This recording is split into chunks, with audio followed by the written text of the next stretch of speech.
Nagbanta ang China na dudurugin ang sinumang banyagang manghihimasok sa kanilang teritoryo at soberanya.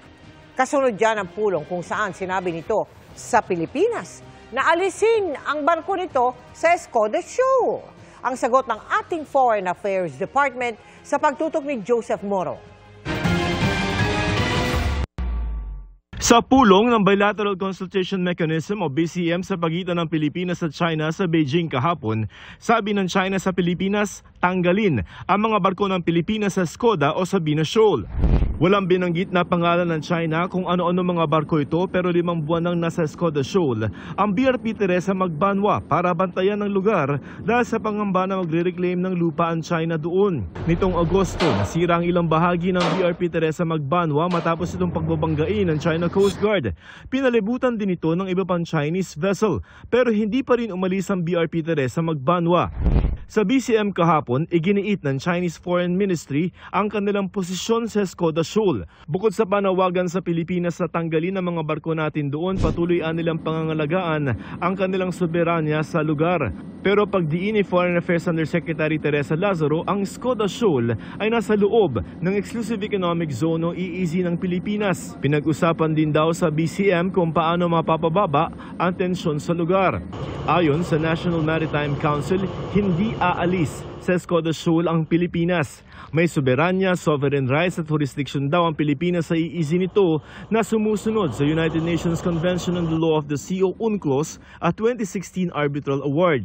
Ang presensya daw at aktibidad ng China ang iligal at paglabag sa mga batas. Ang Philippine Navy handa raw sa anumang maging hakbang ng China. One of the options siya na pwedeng gawin ng kabilang side is atake niyan. But there are already contingencies in place na alam din naman ng ating Western Command what to do if in case this would escalate.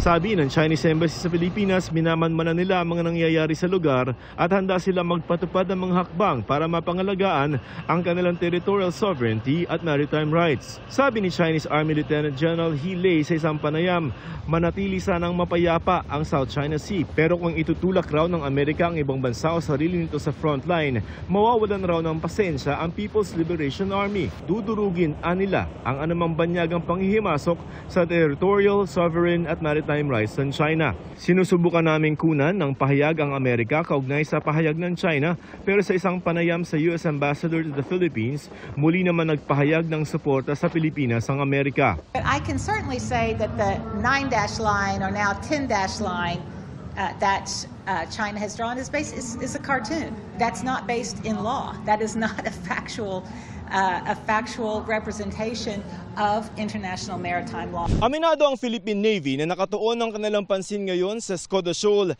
na lampas 100 kilometro lamang ang layo mula sa Palawan. Nitong mga nakarang araw, daan-daang mga barko ng China ang namataan sa West Philippine Sea, marami nasa Escoda Shoal. Lampas 200 barko ng China kasama ang mga Chinese Maritime Militia vessels ang na-monitor ng Philippine Navy noong 1 linggo na pinakamataas na bilang ngayong taon. Para kay maritime law expert Professor Jay Batumbakal, hindi dapat bumigay ang Pilipinas. Lalo pat kung pagbabasehan raw ang mga nagiging aksyon ng China sa West Philippine Sea ay tila may pinaplano ito. Within this year probably, that's what they want to do. To take the West Philippine Sea completely. Either by us withdrawing or simply acquiescing to their demands. Hence all the threats, all the provocations. We cannot withdraw on the basis of threats. Para sa GMA Integrated News, Joseph Morong, nakatutok 24 oras.